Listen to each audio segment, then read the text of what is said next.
Olá, bem-vindos a mais um Concerto Entrevista, o programa de entrevistas ao vivo e online da revista Concerto e do site Concerto, que hoje tenho o prazer de receber a compositora Jocy de Oliveira.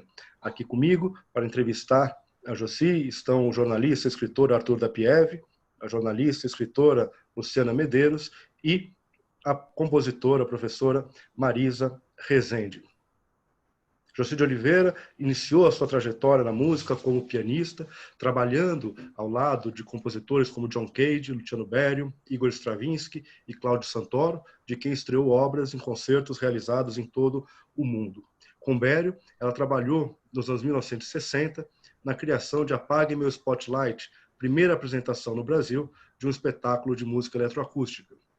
Em seu trabalho como compositora, um dos eixos fundamentais é o universo da ópera, do teatro musical, com peças como Fata Morgana, As Malibrans e Xene, a Estrangeira, são obras que tratam, entre outros temas, da questão do estrangeiro e da questão feminina, que são pontos centrais também da sua produção. Nos últimos anos, a Jocy criou os espetáculos Berio Sem Censura e Revisitando Stravinsky, no qual ela relembra a sua própria trajetória e, por meio da sua trajetória, também a música do século XX. Seu trabalho mais recente é o filme, a ópera cinemática Liquid Voices, a história de Matilda Segalesco, que acaba de ser lançado nas plataformas de streaming depois de uma temporada europeia, na qual participou e venceu prêmios importantes em festivais de cinema. Jocy, muito boa noite, muito obrigado pela sua presença, por ter aceitado o nosso convite. Boa noite, eu que agradeço, é um grande prazer estar com vocês. Bom, Jocy, um dos nossos temas hoje aqui vai ser, naturalmente, o Liquid Voices. Então, eu queria, antes da gente começar a conversar, mostrar aqui para o público que está nos assistindo o trailer do filme.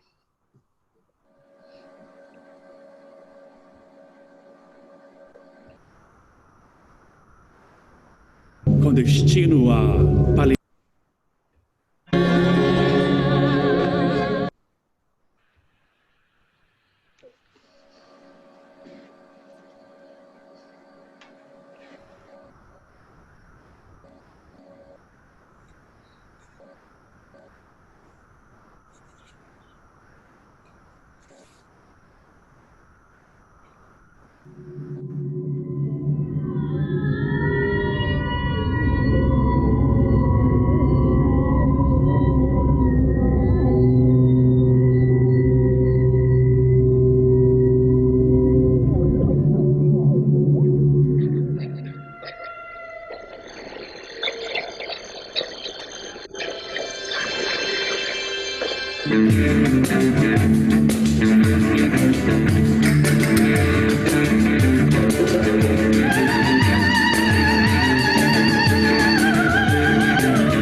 Um misto de esperança, ansiedade e desespero se espelha no olhar vidrado da multidão de refugiados, esperando quase sem bagagem para serem admitidos a bordo do Struma, último navio a deixar a Europa durante os trágicos e conturbados anos de guerra. É madrugada. Aqui tem início este diário de bordo do último navio que deixou o continente, no dia 12 de dezembro de 1941, com destino a Palestina.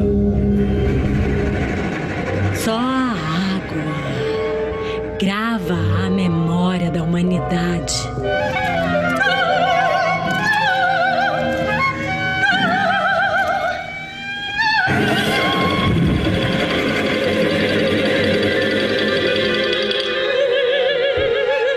Mas quem será realmente esta mulher? E que tempos são estes?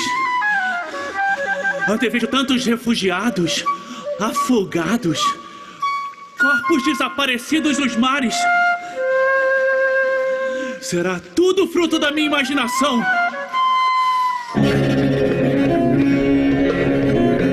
Existirá um momento singular na vida de alguém.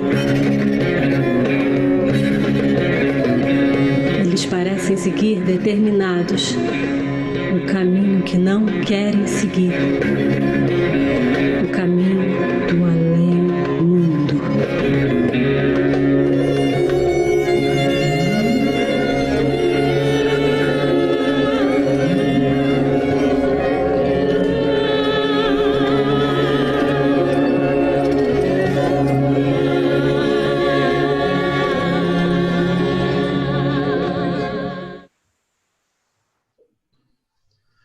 Bem, Josi, eu queria começar te perguntando um pouco sobre o conceito desse trabalho. Você, naturalmente, em toda a sua relação com a ópera, é uma relação, claro, de reinventar, né, o gênero, de pensar esse gênero de uma maneira diferente. Mas eu queria que você falasse um pouquinho sobre esse conceito de uma ópera cinemática. Como é que ele surgiu para você? É sempre difícil realmente explicar algo que é diferente, né? E como eu não queria fazer um filme tradicional, e a ópera também, para mim, não é uma ópera no sentido tradicional, então eu achei que essa palavra cinemática significa movimento, né, em grego, seria apropriado para uma ópera cinemática. Quer dizer, a diferença grande que existe é que a maioria das óperas que se vê em vídeos, em filmes excelentes, são registros de óperas montadas num teatro, num palco italiano com 3 paredes, né? Confinados naquele palco. No caso, aí não. Eu escrevi e concebi esse roteiro simultaneamente à música e a toda a questão imagética, pensando em diferentes locações. Olha, isso para cinema. Mas, de certa forma, eu também quis subverter um pouquinho a questão do cinema e a questão do teatro. E aí é um desafio. O cinema, geralmente, usa uma linguagem naturalista, né? Ele tende a, enfim, com a sua grande capacidade, mostrar os detalhes de tudo, naquilo que o espectador espera. Mesmo numa ficção científica, ele vai detalhar aquele homenzinho que veio de Marte, não sei de onde. Quer dizer, a pessoa quer ver aquele bonequinho. E no teatro, não. Nós podemos perfeitamente pôr uma cadeira e dizer isso aqui é um elefante. E o público vai aceitar, porque ele vai usar a imaginação. Quer dizer, o teatro usa uma linguagem simbólica, né? E aí, então, já foi algo diferente no cinema. Quer dizer, como o filme trata de um naufrágio, eu acho que vale a pena dizer 3, enfim, frases sobre o que é o filme, para aqueles que não viram ainda, né? Que é uma narrativa ficcional a partir de eventos factuais, né? E trazendo repetições históricas de refugiados através dos tempos. Essa fugitiva e célebre cantora, Matilda Segalesco, e seu piano embarcam numa derradeira viagem, que foi o último navio que zarpou do porto de Tomis, na România, em direção à Palestina, em 1941. Era o sonho da Palestina.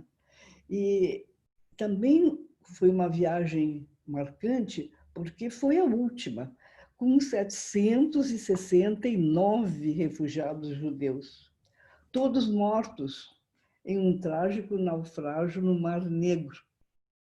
O único sobrevivente, e aí vem a ficção, que eu gosto muito de ficção na história, em lugar de inventar um navio fantasma, né? Deixa isso para Wagner. Foi o piano. Esse piano, que era o seu único companheiro de vida, ele apareceu, levado pelas ondas, numa praia erma da costa de Sil, na Turquia. E ele como uma caixa preta, ele traz o espectro de Matilda, que passa a aparecer todas as noites para este pescador árabe, que foi o que encontrou, e contar, enfim, a sua história, a sua trágica diáspora, e ele se apaixona pelo espectro da Matilda. Então, essa é a história. Agora, ela tem uma série de questões, porque ela traz questões políticas, ela traz muita coisa, enfim, que nos reporta até o que nós vivemos hoje, a questão da repetição histórica, que a humanidade não aprende, continua, né, a passar pelos mesmos momentos. Tanto é que a abertura do filme, ele traz uma cantiga de Santa Maria, do século XIII, e essa cantiga na Península Ibérica, ela traduz perfeitamente essa questão das guerras, das discriminações, das perseguições das três grandes religiões, né, que ainda continuam. E, para nós, essa cantiga, que é belíssima, essa é a número 7, foi musicalmente retrabalhada, foi, enfim, de certa forma, reconstruída, desconstruída, e ela traz a questão do tempo quântico do homem e da mulher. Eles nunca se encontram. E nessa abertura, eles estão em tempos diferentes. Ela está como uma monja da Idade Média e ele nos dias de hoje. E depois os papéis são invertidos. E ela vira uma roqueira. Enfim, isso só dá uma abertura que eu achei muito interessante, porque foi uma coisa que eu tive até dúvidas no decorrer do trabalho, de que isso seria talvez um pouco hermético para quem não é músico, de penetrar nesse detalhe, né, nessa sutileza do que eu queria dizer com uma simbologia. Mas a receptividade tem sido excelente do mundo de cinema aqui no Brasil. Bom, na Europa foi muito bom. Foi muito bom, mas aqui eu fiquei muito surpresa, porque é um filme diferente, né? Que afinal, é outro aspecto importante. Eu acho que você estou falando demais, né? Mas outro aspecto importante também, no caso do cinema e dessa intertextualidade de mídias, é a questão da música.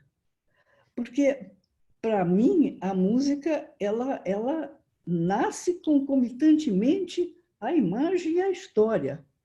No cinema, nunca. E eu mesmo já fui chamado. A gente é chamado no final para...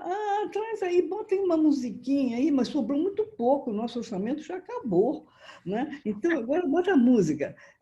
Então, acontecem coisas assim como, por exemplo, a Medea do Pasolini. Não sei se vocês se lembram. Visualmente, a gente não esquece aquela beleza. Mas a música é péssima. Uma trilha sonora insuportável, que não tem nada a ver. Então, esse descaso da música, né, acontece muito no cinema. Tem algumas, enfim, exceções, é óbvio, mas eu digo no geral. E aí eu acho que foi interessante poder valorizar, e realmente o que nos deu muito trabalho, muito mais trabalho, o que custou muito mais caro, foi a questão do áudio. E o áudio, eu garanto, ele está perfeito. Arthur da Pieve, boa noite. Um prazer tê-lo aqui com a gente. Boa noite, João. Boa noite a todos. Obrigado pelo convite para estar conversando aqui com a Josi nessa entrevista ao vivo da Concerto. É um prazer. É bom ver alguém nesses tempos, né? Melhor ainda ver pessoas tão legais. Josi, vendo o filme aconteceu de novo comigo uma coisa que tinha acontecido com algumas outras óperas suas. Quase como se a sua escrita fosse pré-saga, como se você estivesse antecipando algumas coisas que ainda iriam acontecer. Quando a Matilda Segalesco, quando o Struman arrestado, né, no posto de Istambul, e fica em quarentena, e eles têm que usar máscaras por conta do cheiro do navio, eu pensei assim, mais uma vez a José tirou no que viu e acertou no que acabava não vendo. A ópera acabava ficando com uma outra atualidade. Mas eu queria fazer uma pergunta sobre um outro traço em óperas suas que eu acho que é bem distintivo. De maneira geral, quando a ópera apresenta alguma cena de nudez, ainda hoje ela está sujeita a muita celeuma. Eu vou evitar a palavra polêmica, porque hoje em dia polêmica é qualquer coisa, né? Eu me lembro de uma montagem de Strauss, há não muito tempo, em Nova York, onde na Dança dos Sete Véus a soprano aparecia nua. Eu vi uma montagem da Lady Macbeth Micensky, que numa certa cena da prisão havia nudez, e é sempre muito discutido isso. Há nudez frequentemente, semi-nudez nas suas óperas. Só que, diferentemente de uma leitura mais contemporânea, parece, sou eu que estou perguntando demais agora, desculpe, que vê a nudez como algo de fraqueza e de submissão, nas suas óperas a nudez sempre me parece uma coisa de poder e não de submissão. Não só o poder da mulher, mas também a nudez do homem quando ela aparece. Eu queria que você pensasse um pouquinho, falasse um pouquinho da gente como é que a nudez surge dentro do contexto das suas óperas, né? A função dela e o poder simbólico que ela tem. Bom, são duas questões aí que você abordou, né? Muito pertinentes. Primeiro, a questão da quarentena, sem dúvida, foi premonitório, porque eu escrevi isso muito antes. Você sabe, porque você acompanha a gente, né? Se fala bastante, tenho esse grande prazer de ter contato com você. E então, foi realmente... E nós passamos também por um momento difícil na gravação, porque a gravação lá no Cassino da Urca era um ambiente inóspito, um ambiente terrível, que tinha mais de centenas de morcegos, ratos, e muita poeira, e nós usávamos máscara. E usávamos também chapéu, para não cair excremento de morcegos, né, na cabeça. Então, foi difícil isso. Agora, quem é que ia imaginar que nós íamos realmente viver esse momento, né? É uma coisa assim estranha. Não há dúvida que tem. Agora, a questão da abordagem toda dos migrantes, dos refugiados, disso tudo, das guerras, isso eu acho que é muito natural, que o artista, geralmente, ele reflete o seu presente, né? Aquele mundo que ele vive, e tenta projetar o futuro, enfim, se conseguir alguma coisa, né?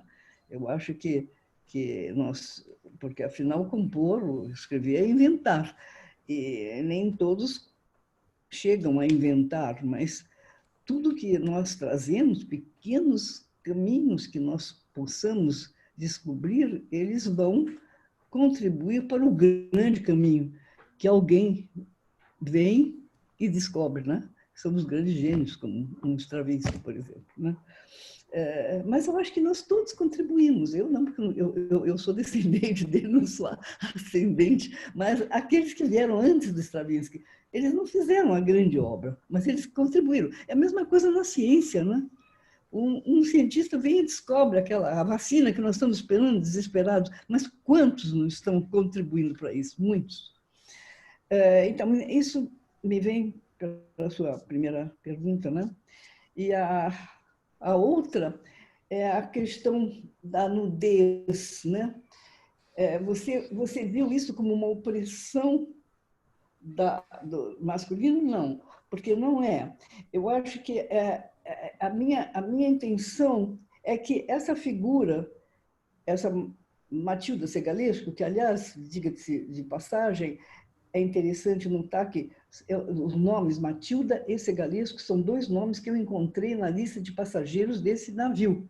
Só que eu não ia pôr uma pessoa que tenha existido, porque seria um desrespeito, né? Mas o Segalesco era uma família e Matilda tinha outra. Ok.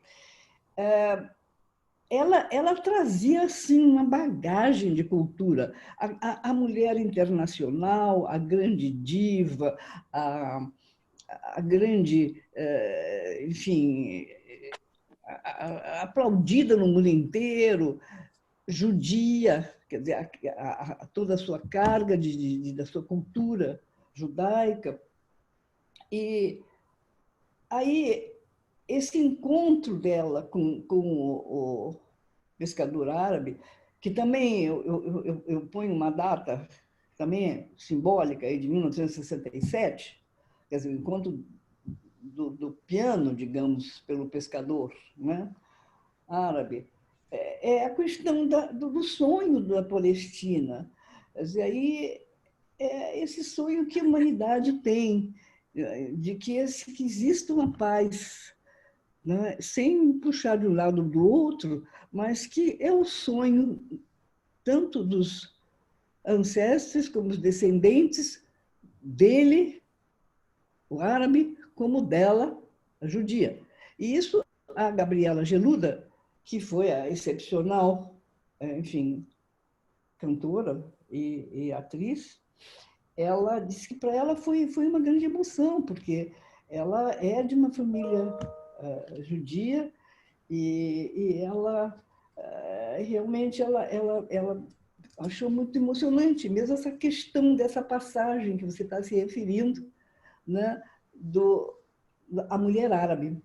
E aí essa passagem é um pouco, sim, é um sonho dele como árabe, de que, quem sabe se ele queria atingi-la de alguma maneira, mas eles estavam em planos diferentes, sempre, não estiveram nunca no mesmo plano. E aí ele imagina, e se eu conseguir convertê-la, né, ela para uma mulher árabe, e quem é essa mulher árabe? Daí esse questionamento, quer dizer, que no meu texto eu penso muito, essa mulher toda enrolada com o niqab, e, enfim, um chador, com aquilo tudo, e a gente pensa, o que ela sente? O que está dentro dela? Né? Porque nós vemos só aquilo todo envolto. É um pouco essa questão, né, que, obviamente, ele chega a pôr aquela túnica, num dado momento, ela parece uma Madonna, que, aliás, ela começa o filme como uma monja cristã, né? E depois ele fecha o rosto. Ela se transforma na árabe. Mas, em seguida, ela volta à sua roupa fantasmagórica, aquela coisa de Matilda Segalesco, judia. Ela não deixa de ser judia. Então, aí, tudo isso é uma liberação. O final, que é como se fosse um suicídio, mas não é um suicídio. É um encontro, é uma liberação, porque aqui, nesse mundo, era impossível. Lu Medeiros, boa noite. Boa noite. Olha, Joci. Nós nos conhecemos há bastante tempo, eu continuo sempre admirando a sua determinação e tenho uma curiosidade que eu queria fazer, até como uma pequena provocação. Falamos muito dessa curiosidade que as pessoas, o público já teve um dia, que hoje tem menos, que, na sua opinião, é uma das grandes perdas da modernidade, essa capacidade de se jogar para conhecer, para ver o desconhecido. Eu queria saber como você vê isso em você. Você saiu de uma posição que poderia ser muito confortável, uma intérprete, uma pianista, uma concertista, e foi mergulhando em novidades, no desconhecido, e está sempre procurando o que há de mais diferente, em formato, em conteúdo, na pista, né? Como é o teatro ou o cinema. Você cria instrumentos diferentes, bota seus cantores pendurados, enfim. Você tem uma porta aberta para isso. Como é que você localiza dentro de você essa porta aberta, essa capacidade de fazer transgressões de discurso e de forma, E o que isso não existe, e por que isso não existe mais no grande público, uma vez que já existiu, né? Eu vi a Fernanda Montenegro dando testemunho de que o Apague Meu Spotlight foi um grande sucesso por 10 dias, tudo lotado, e era uma coisa totalmente estranha para as pessoas.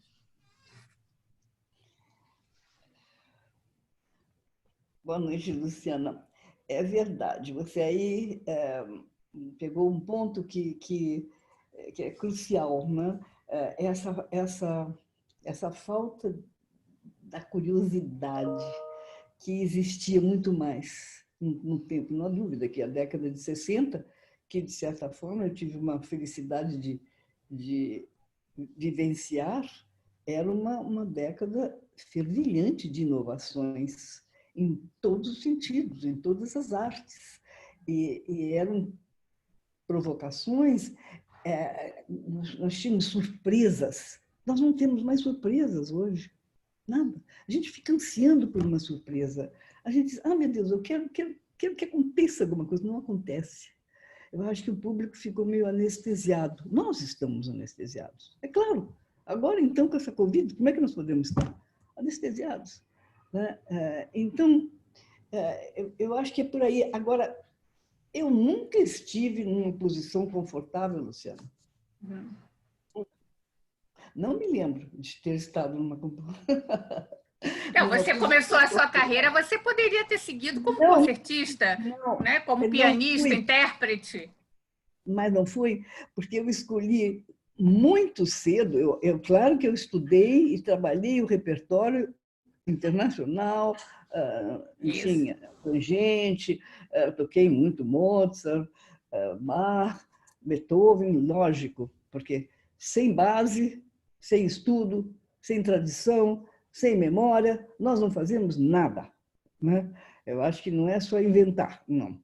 Inventar é memória, porque tudo já existe. Né? E agora eu comecei cedo a querer tocar música contemporânea. Pois é, como foi isso? Onde é que abriu essa porta?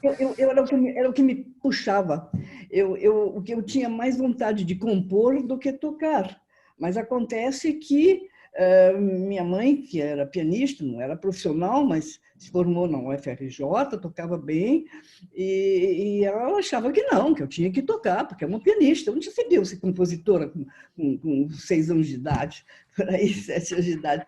Mas o Camargo Guarnieri dizia para ela, não, tira essa menina do piano, me dá essa menina que eu ponho ela regendo no Teatro Municipal com 7 anos. Minha mãe disse, de jeito nenhum, vai matar minha filha. Esse é um narigudo, assim, não dá. Então, mas eu já estava, eu compunha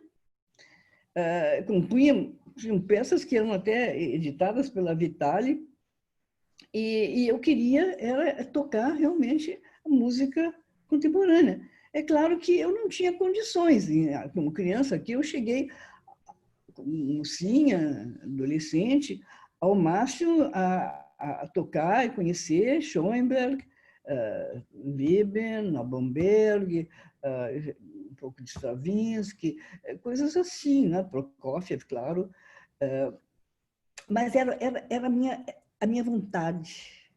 Então, se isso é considerado desconforto, talvez, eu acho que não. Eu acho que desconforto é tocar o mesmo repertório como um realejo e repetir aquele repertório a vida inteira.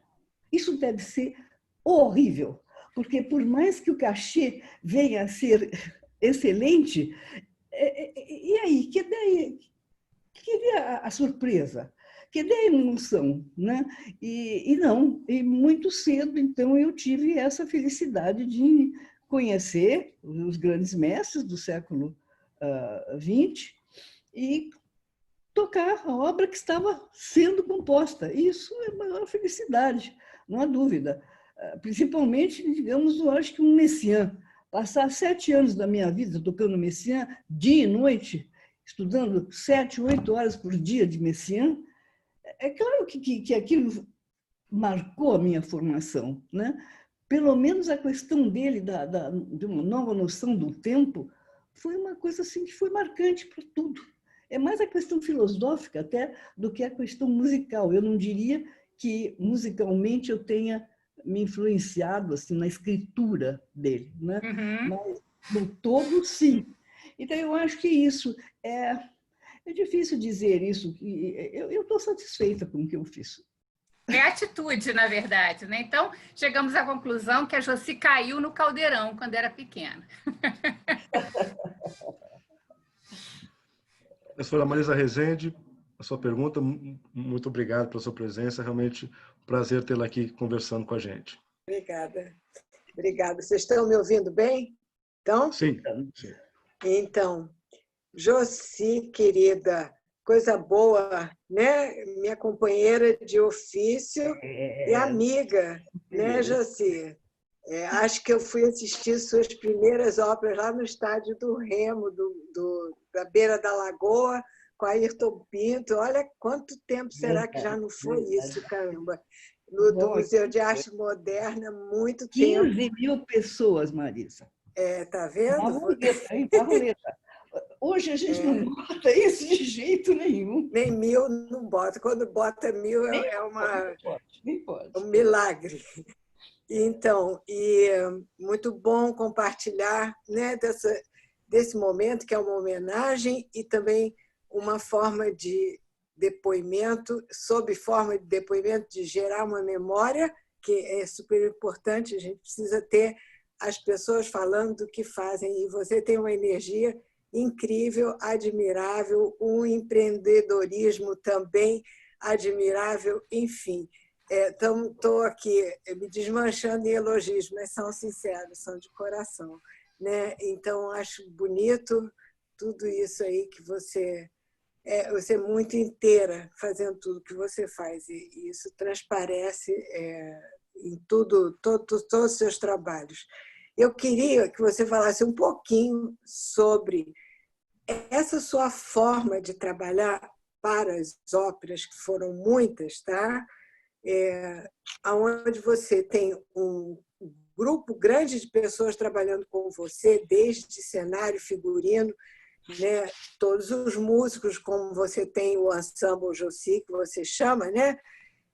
Como é esse trabalho em equipe, Josi? Porque são trabalhos de fôlego, são trabalhos nos quais você mergulha por muito tempo, né? E como é que você dialoga com essas pessoas, como é que você divide as tarefas, porque eu sinto a sua mão presente em todas as coisas, num detalhe do cenário, num detalhe do figurino, no gesto da Gabriela, do Luciano, enfim, como os músicos tocam, como eles improvisam, enfim, eu queria que você falasse um pouco sobre essa construção musical mesmo, tá? Marisa, em primeiro lugar, assim, foi assim, um grande prazer, uma grande emoção ter você aqui, porque eu sempre digo para você, nós somos companheiras e vamos nos manter unidas, não é? Sempre que nós nos encontramos. Nós temos muita afinidade. Eu acho que a admiração é mútua, e eu pensava sempre era você, e eu e Vânia. Eu tenho muita saudade. Muita saudade. E, enfim, então eu acompanho sempre a sua obra e com muita admiração, com muito respeito. E, enfim, temos assim às vezes trilhas um pouco diferentes, mas que se encontram, porque tem essa questão que você disse que é muito importante, da verdade, de fazer aquilo que nós acreditamos, né? Então, bem, agora respondendo a sua pergunta, você também já trabalhou com grupos? Eu sei. Eu assisti várias coisas que você trabalhava. Antigamente você trabalhava mais com grupos, né? Você tinha um grupo muito bom da UFRJ, que você realmente levou ele longe.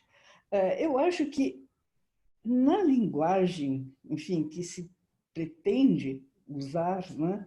Principalmente a coisa mais complexa da união da música com a cena, apesar de que aquilo tudo também é música e é tocado, é música normal, não precisa ter cena sempre, né?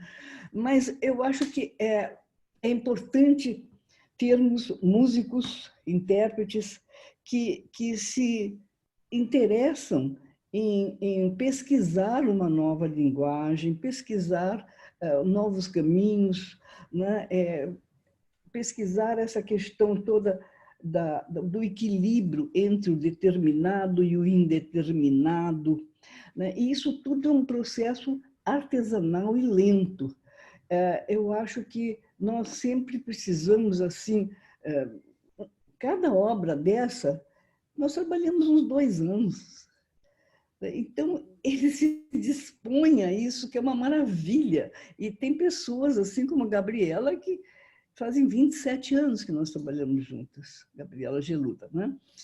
O Ricardo Rodrigues, que mora em Berlim e continua trabalhando comigo, são 32 anos que nós trabalhamos juntos.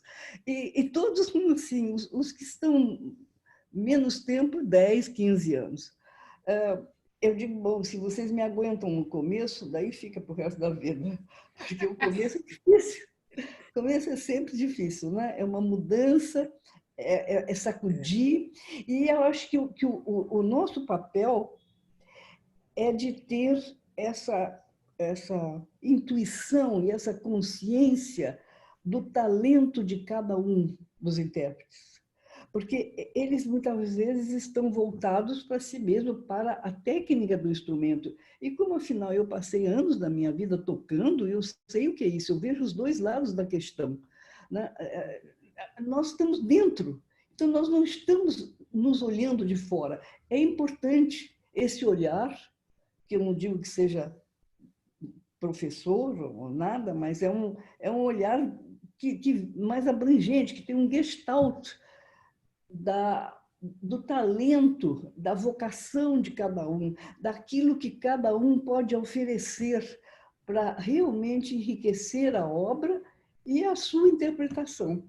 Então, isso é uma coisa assim, que eu acho que é vital e que me emociona muito, porque tem tido vários casos assim, de músicos que no começo acham que não quero, estou acostumada a tocar realmente obras que eu não fico ensaiando 500 vezes, eu não sei por que você não põe um regente, porque é óbvio que tudo que eu faço, se tivesse um regente, era mais fácil, mas ele ia destruir a obra, porque ele ia botar tudo dentro do compasso. Ora, se eu quero, muitas vezes, na maior parte das vezes, usar um tempo intuitivo, eu não posso ter alguém botando barras naquilo que não tem barra, né? Então, não dá.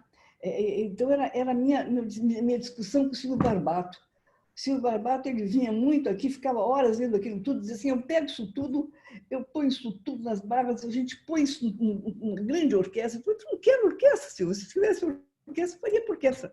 Para quê?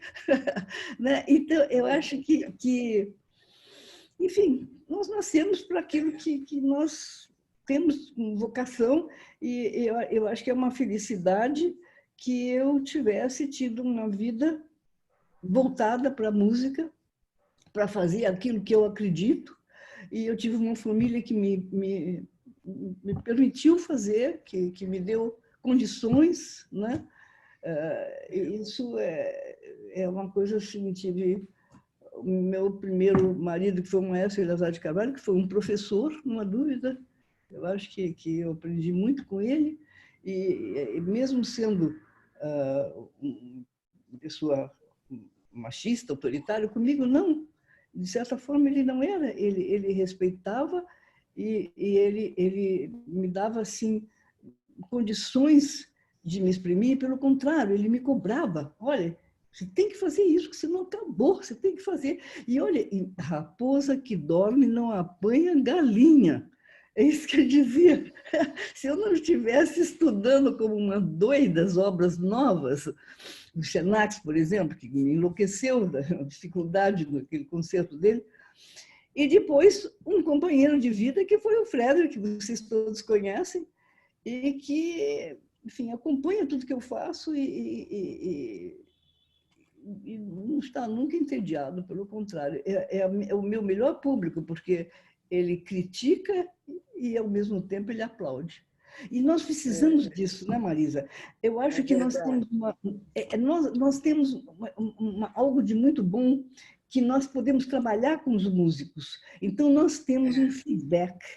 Porque eu tenho muita pena de um pintor que fica enclausurado no seu estúdio, pintando, e não tem ninguém para dizer nada. Então, quando ele bota o quadro numa exposição, ele está desesperado, nervoso, o que vão dizer, o que eu vou dizer? Nós não, nós temos aqueles músicos que estão ali se desenvolvendo conosco e que falam, que dizem o que pensam e que criticam, né? E mantendo um respeito, né? Porque sempre tem que manter. Mas, enfim, isso é uma bênção. Com certeza, pode ser, pode não ser também. Às vezes a gente dá uns azares de bater em pessoas que não gostam e que assassinam o que a gente faz aí. Também são parcerias que não vingam, né, Jocir? Daí a gente faz que nem o Stockhausen, proíbe que toque. É melhor tocar, não tocar do que tocar mal. É verdade. Lapierre.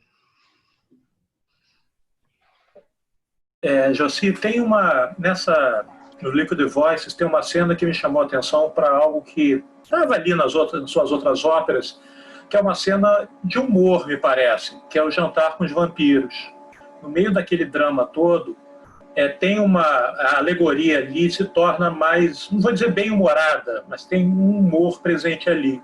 E muita gente não associa música clássica, de maneira geral, e talvez a contemporânea mais que todas, a um dado bem humorado. Pensa-se sempre muita seriedade, etc., quando na música clássica o humor está presente desde sempre, né? Queria que você falasse um pouco disso, porque posso estar completamente enganado, evidentemente, mas eu achei aquele humor sombrio que a gente encontra em filmes de terror, por exemplo, naquele Jantar com os Vampiros. Inclusive, o próprio nome da cena faz referência a um filme, né? É verdade. Eu não sei porque eu tenho essa fascinação da Transilvânia e dos vampiros, e, obviamente, ela vindo da România, isso foi um manjar para mim, porque eu podia usar esses vampiros, né? E que eu acredito que nessas caixas pretas que enfim, se encontram dos grandes desastres, vêm fantasmas também, não há dúvida, né? E vêm outras histórias, não são só aquelas histórias que nós ouvimos, que foi falado pelo piloto, aquilo outro. Existem pessoas ali, a emoção daquelas pessoas, o que é que elas sentiam, o que é que elas traziam como sentimentos, como memória, tudo isso. Então, aí ela traz os seus vampiros, né? E esses vampiros, sim, é um jantar, enfim, meio fantasmagórico, né?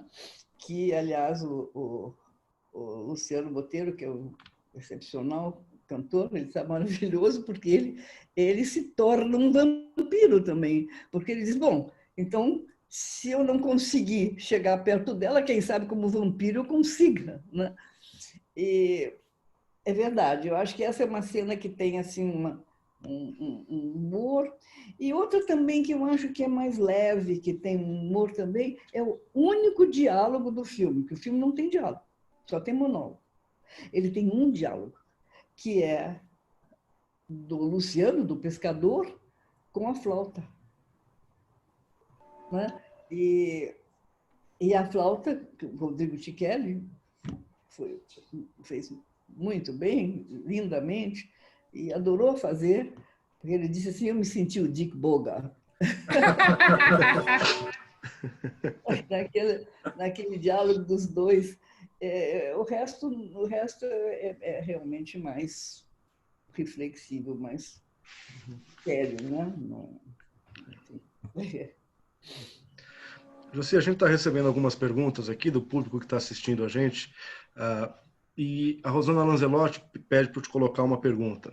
Ela pergunta o seguinte: Joci, como você vê a criação musical feminina hoje? A questão do gênero ainda se coloca no universo composicional? Olha, eu gosto sempre de responder essa pergunta com uma estatística que não é antiga, ela foi vista o ano passado pela Unesco, em toda a programação mundial de música erudita, seja concerto ou ópera, música sinfônica ou camerística, apenas 2% são mulheres compositoras.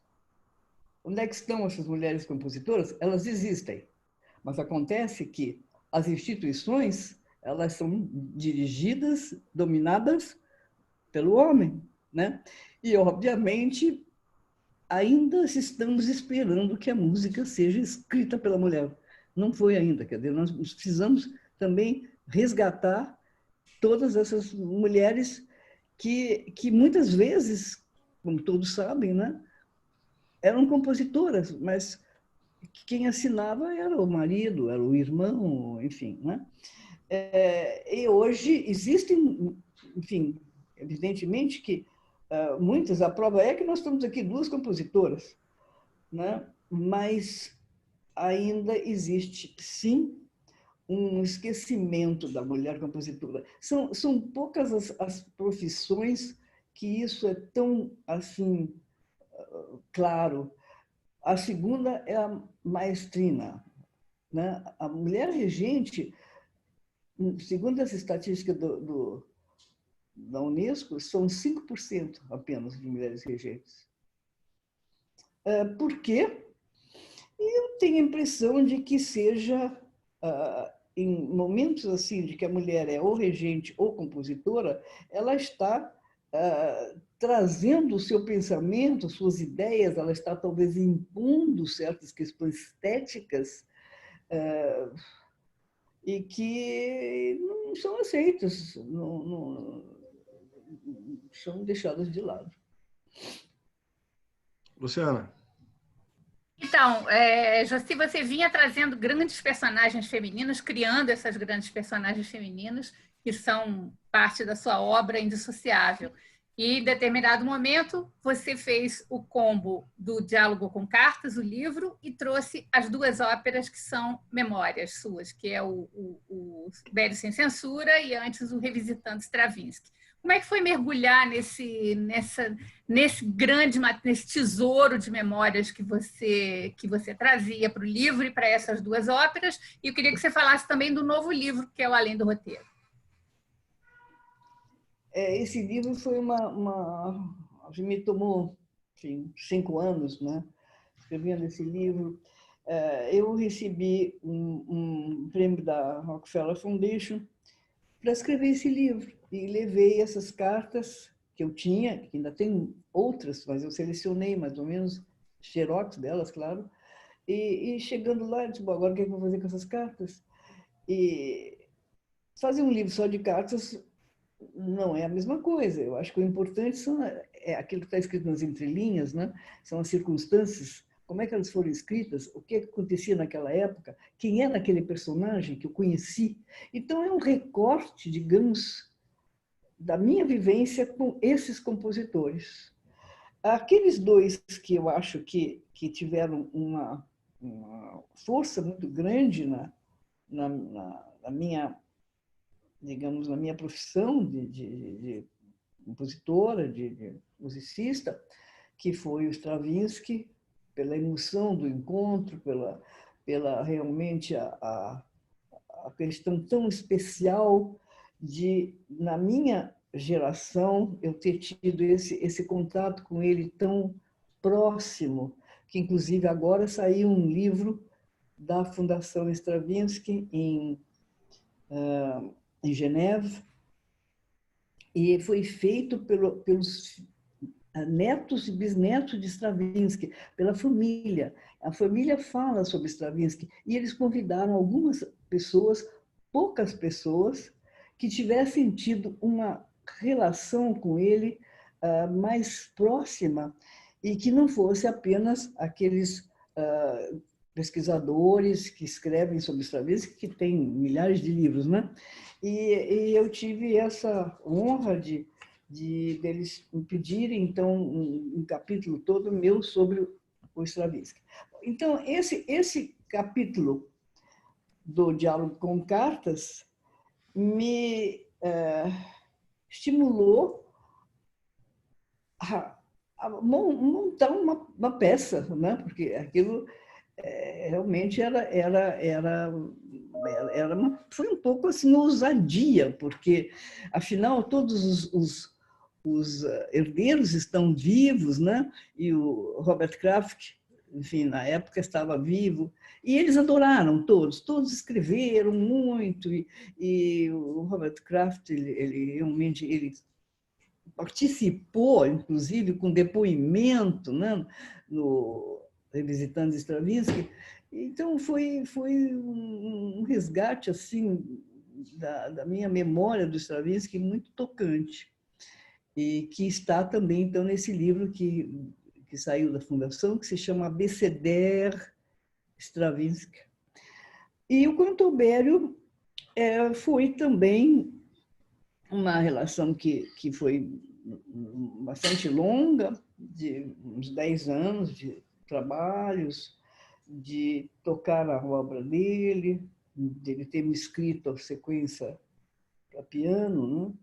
E termos tido uma parceria no Apague Meu Spotlight, em 1961, que, infelizmente, embora o espetáculo tivesse sido muito bem feito, saiu excelente, etc., mas o editor do Bério, ele proibiu. E disse que a obra do Bério e a vida dele não pode ser dramatizada. Enfim, na cabeça de Tiquinho. Mas aí... mesmo a família dele tendo tido toda a boa vontade. Você tem razão, uma coisa que eu até nem lembrei agora no momento, mas a filha, a Cristina Bério, veio da Califórnia, os netos dele vieram, 2 netos, que são homens, né? Vieram assistir, estavam todos no Teatro Municipal, amaram. Mas são questões incontornáveis, né? Então, ele ficou o Bério sem censura, né? Não pôde... Censurado! Foi censurado. Exatamente. E o Além do Roteiro, Josi, que você está lançando? Que bom que você se lembrou.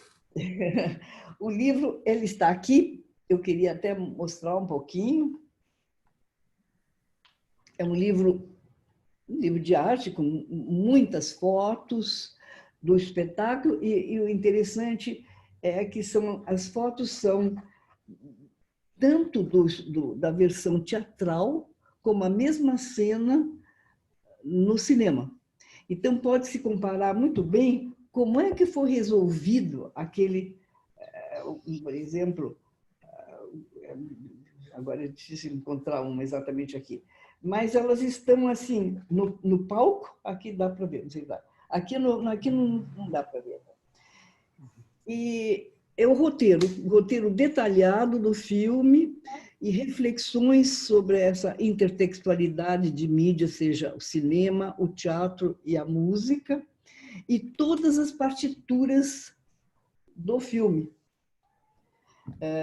Enfim, então, o livro foi lançado pela editora Faria Silva e está sendo distribuído também pela Martins Fontes, e está já na Amazônia, em várias das livrarias. E na Concerto, né? E na loja da Concerto também. Não é isso, João? lojaclassicos.com.br. Isso, também. E aí, enfim, eu fiquei muito feliz que o livro está muito bonito, ele é um livro meio artesanal, enfim, com profusão de imagens, e com todo o detalhe do que eu acho que é interessante para quem gosta de cinema, né? Como é que se desenvolveu isso, como é que foi feito, e como é que... Uma das questões é que a música, a duração da música determina a cena, é o inverso do cinema. É verdade. Mas, Josi, só uma perguntinha aqui. Essa é a sua última ópera mesmo? Você continua dizendo que é a sua última ópera? E você disse isso no início do processo. Eu não sei se eu tenho mais fôlego, não. Você me acompanha muito, né, Luciano? Então você sabe, é muito trabalho. Uma obra dessa é muito trabalho. Principalmente no Brasil, eu digo sempre, se nós não somos produtores, diretores, ensaiadores, captador, né? Agora eu não ando mais nem fazendo a parte eletrônica, mas fazia, até pouco tempo fazia, né? Agora não, tem o Marcelo Carneiro de Lima, que faz maravilhosamente, e eu estou mais confortável. Mas, enfim, é muito trabalho. Os ensaios são separados, ensaios de música, ensaio de cena, depois os dois juntos, depois a questão do cinema, e ainda por cima a questão financeira. Esse filme nós começamos sem dinheiro, né? No peito. E depois aconteceu, né? E, enfim, eu até gostaria de agradecer o Pactual e João Marcelo Dantas e a Multiterminais e a Prefeitura do Rio de Janeiro, que foi, na época, pela isenção fiscal do ISS. Além disso, também o próprio IED, que é o Instituto de Design Italiano, nos acolheu naquela belíssimo espaço, né? E nos deu muito apoio. Nós tivemos, enfim, a felicidade de poder usar aquele espaço fantástico, que é um espaço que também traz emblemático, que ele tem de cultura, o que aconteceu naquele teatro, né? Carmen Miranda, Elazar de Carvalho, e tantos, né? que participaram lá da vida que era intensa do Rio de Janeiro dos anos 30, né? Por aí, 40. E aí, bem, aí nós tivemos uma equipe maravilhosa, excepcional. Eu acho que cinema é equipe, e eu gosto de agradecer sempre, não só os intérpretes, que são fantásticos, esse meu grupo, ensemble, mas também a questão técnica, da visão, do técnico de som, Léo Alcântara, de toda a questão da iluminação, do vídeo, do Bernardo Palmeira, que foi meu assistente, meu companheiro, assim, de todos os momentos. Enfim, todos eles aqui, eu acho que contribuíram para que o filme fosse bem aceito e bem realizado. Agora, Josi, deixa eu te perguntar uma coisa. Quando você fala que não tem mais fôlego, né, você está claramente se referindo a todo o trabalho de produção, né, de produtora, de captador, enfim. Mas, dadas as condições, você voltaria a trabalhar com a ópera ou tem algum outro caminho que você preferiria trabalhar ou trilhar nesse momento? É uma pergunta bem interessante, João Luiz, porque eu ainda não tive essa condição aqui no Brasil. Tive na Alemanha, algumas vezes, né, que uma instituição, quer dizer, um teatro, me produzisse uma ópera. Na Alemanha, sim, Darmstadt, por exemplo, as Malibranche, eu fiz a minha produção, levei para lá, para Darmstadt, e depois Darmstadt fez a produção deles, ficou em cartaz 3 meses. Aqui não, eu nunca tive um teatro que tivesse produzido alguma coisa minha, nada. Então, se alguém quisesse realmente fazer, eu acho que pensam que é muito autoral, deve ser, você deve saber mais do que eu, porque você deve ouvir. Eu não, porque ninguém me conta, né? Mas deve ser por aí, que é muito autoral e que são coisas diferentes e que talvez... Olha, que não dá certo, não é verdade. Porque as pessoas podem não gostar, claro, gosto não se discute, mas que é bem feito, e é possível. É só trabalhar. Né? eu acho que se alguém fizesse, alguém encomendasse, e eu só escrevesse, compusesse, eu não sei se eu vou conseguir, porque tudo para mim é muito ligado, né? Começo a de repente traduzir de uma maneira completamente diferente, eu vou ficar desesperada. Professora Maísa Rezende, por favor. Então, acho que a gente já está chegando no limite da hora, né, Não, João? mas fique à vontade, professora, pode perguntar, Não, sem problema. então, eu ia pegar esse gancho da captação, da produção. Acho que, como o Josi fala, né, não tem como você montar um trabalho desses e não estar ali presente em todo e qualquer detalhe daquilo. A gente é também muito possessivo, a gente é sim, muito dono das coisas que a gente faz. Mas houve uma ocasião, Josi vai lembrar disso, que nós formamos um grupo de compositores aqui no Rio, foi em torno do ano 2000, tinha Tato, Tim Rescala, Vânia, saudosa Vânia, Duda, Tcheco, Josi, eu, depois Vera Terra e o Guilherme Bauer se juntaram também, e a gente conseguiu. A gente fazia ótimas reuniões, porque a gente se encontrava para tomar vinho, conversar. Isso foi muito bom, demorou meses a gente programando e conseguimos uma temporada de 6 concertos no Sérgio Porto, que é da prefeitura, né? E foi um trunfo, porque éramos vários compositores e conseguíamos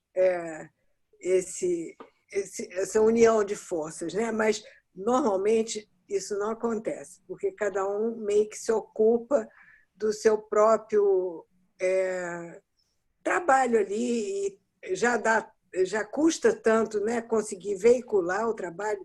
Mas então, eu tive um aluno de mestrado que era apaixonado pela Josi, ele se chama Mário Ferrara, um compositor super bom, fez doutorado na Inglaterra, e ele tinha muita vontade de fazer também um espetáculo grande, e a gente, eu dei maior apoio, ele conversou com o Josi um certo tempo, e a gente conseguiu fazer para ele uma data do Sérgio Porto, que era o nosso templo, tudo a gente fazia lá no Sérgio Porto, e ele conseguiu um regente, um grupo de alunos que tocou para ele, e foi ótimo, mas isso foi uma experiência, entende, João?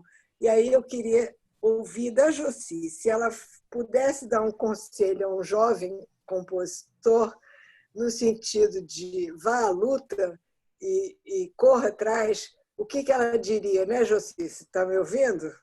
Estou te ouvindo, sim, estou seguindo muito bem.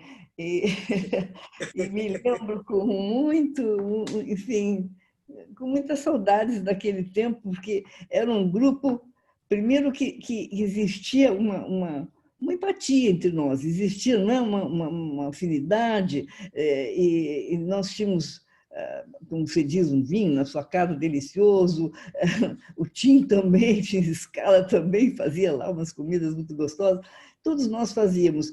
E falamos sobre música, né? Isso é que é importante. Nós falamos sobre música e nós fizemos uma coisa na época que se chamava, quer dizer, eu acho que era a união faz a força.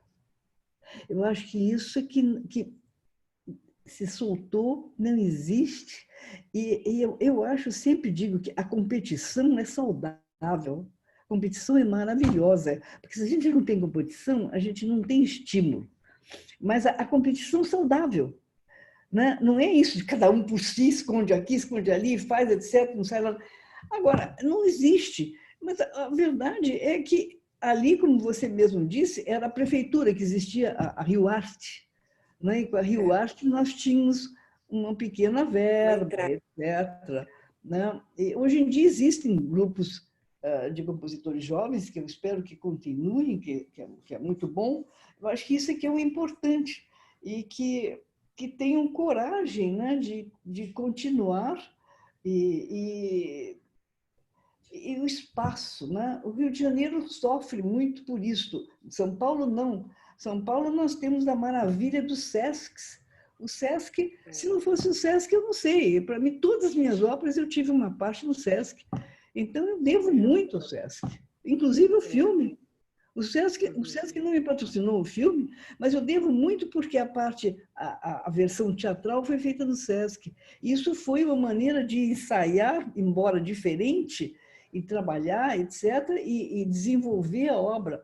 Né? Então, são vários os teatros em São Paulo. Aqui nós não temos, não tem espaço, não tem... Deixa eu falar, só dar uma parte aí, para não ser omissa. Tem um grupo que se chama Prelúdio 21.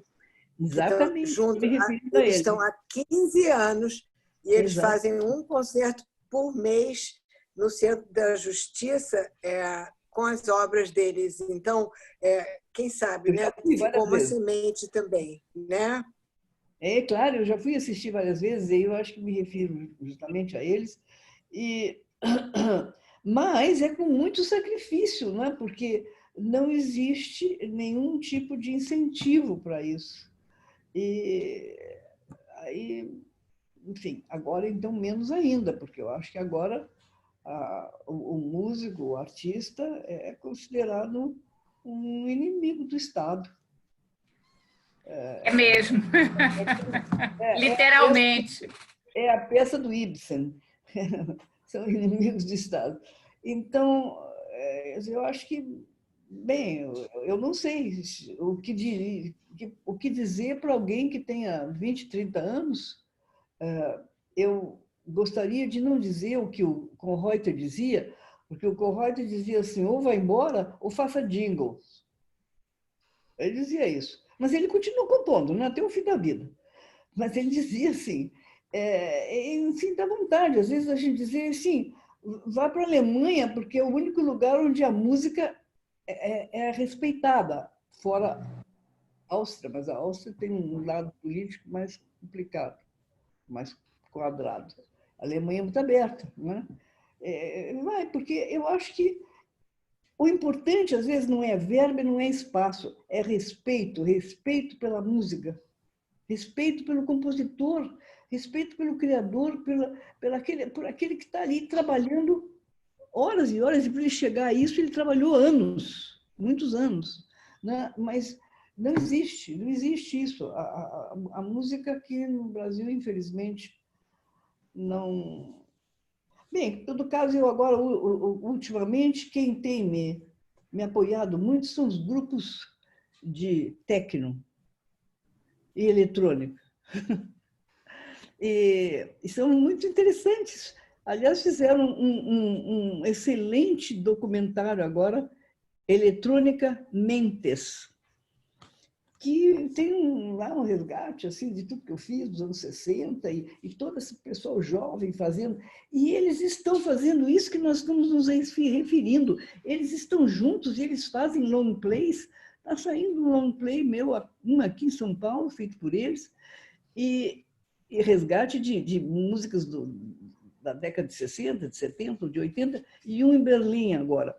Essa de Berlim é a música século XX de Jossi, aquilo que eu escondia embaixo da mesa, assim, que não queria nem falar nisso, porque foi, afinal, uma experiência da anti-bossa nova, né, em 59, e agora ele está saindo em Berlim, e vai sair aqui também por um selo que se chama Litoral Records. É isso. Gente de música popular, eles estão muito mais ativos, mas não estou dizendo aqueles que são comerciais, não. Eles trabalham em uma área mais experimental, enfim, eles têm outro tipo de visão. Com certeza. Então, tá certo. Obrigada. Bom, eu queria agradecer muito ao Arthur da Pieve, Luciana Medeiros, professor Maísa Rezende, pela participação aqui no Concerto Entrevista. E, claro, Jossi, muito obrigado por ter se aberto a essa conversa com a gente. Deixar uma última mensagem para o nosso público, aqui para quem está assistindo a gente. Olha, eu agradeço a você, João Luiz, a Revista Concerto, ao Arthur da Pieva, a Marisa, a Luciana, são todos meus amigos. O prazer de estar com vocês. Foi uma conversa muito agradável, né? Foi uma conversa sem censura. Legal. E eu agradeço isso. Eu acho que isso é muito gratificante, principalmente nesses momentos de Covid, de isolamento, que, enfim, há dias que são difíceis de passar e que a gente sente esse distanciamento, né? Que, embora pelo Zoom, foi uma alegria. Muito obrigado a todos. Então, lembrando que o próximo Concerto Entrevista acontece no dia 27 de julho. Até lá, então. Um abraço para todos.